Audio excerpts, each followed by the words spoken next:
L'eau. Qui était cet homme? Haruki décida d'aller voir cette personne, et avant même qu'il eût le temps de se rapprocher, le pratiquant de sabre prenait l'initiative de venir vers lui.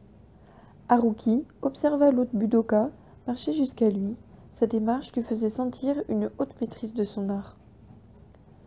Quand l'homme arriva à quelques mètres de notre personnage, il salua Haruki et se présenta. « Bonjour, je me nomme Shoda Kenshiro, de l'école Tenshin Katori Shintoryu. Enchanté, je me nomme Haruki, et je suis issu de la Shindoyu Shinryu et du karaté Itosuryu. » « Je vois que vous aussi vous êtes en voyage, lui dit Kenshiro, en voyant le sac que notre jeune Budoka portait sur le dos. Oui, je suis en plein Mushashugyo, je suis parti il y a une semaine de mon village pour trouver les réponses à mes questions. Quelles sont-elles? Le conflit et la disharmonie. Je peux peut-être vous aider, faisons un duel. Comment voulez-vous que je trouve les réponses au conflit par le combat? Qui vous parle de combat? Moi, je vous propose un échange. Haruki sourit. Boken ou main nue? Main nue.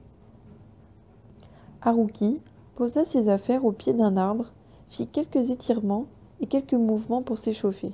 Kenshiro fit de même. Quand ils se sentirent prêts, les deux Budoka se saluèrent et se mirent en garde. Haruki comprit que son adversaire avait l'expérience des duels, vu son assurance. Ce n'était pas son cas. À part les comités dans les dojos de ses parents, il n'avait jamais pratiqué le duel.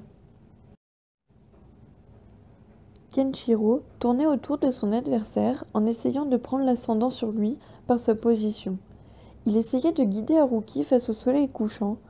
Heureusement pour notre personnage, les traités de stratégie anciens que ses parents lui avaient fait lire lui permettaient de répondre aux ruses de son adversaire.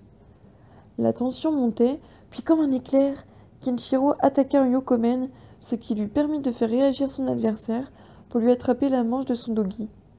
Haruki réagit tout de suite en lui attrapant la main pour lui faire une clé. Mais Kenshiro cassa la distance pour lui cercler la taille. Le jeune Budoka descendit son centre de gravité pour contrer l'attaque. Mais trop tard!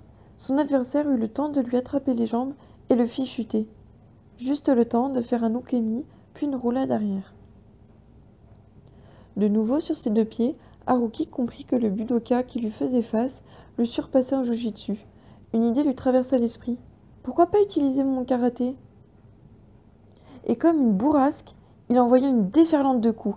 Maitetsuki, Gyokutsuki, Mawashigiri, Uratsuki, Mawashizuki. Seul le dernier coup toucha son adversaire au côté, ce qui lui permit de lui placer un Izagiri qui stoppa net son adversaire. Les deux Budoka étaient tous les deux très surpris par ce qui venait de se passer. Haruki avait gagné. Après leur combat acharné, les deux combattants avaient décidé de passer la soirée ensemble au bord du lac.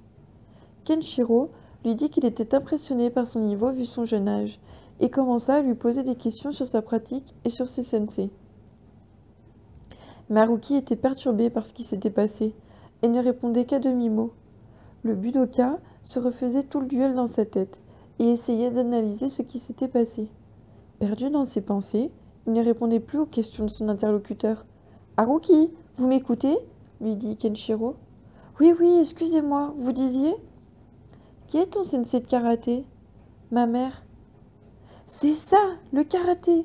Voilà ce qui s'était passé. J'ai gagné grâce au karaté. Ma mère avait raison. Le karaté est meilleur que le jujitsu. » Haruki en était triste et en fit part à son camarade. Après une longue discussion et un bon repas, ils allèrent se coucher près du lac à la belle étoile. Le matin, ils se dirent au revoir, et Kenshiro promit de venir dans le petit village de montagne quand il aurait fini son voyage afin de refaire un duel avec Haruki.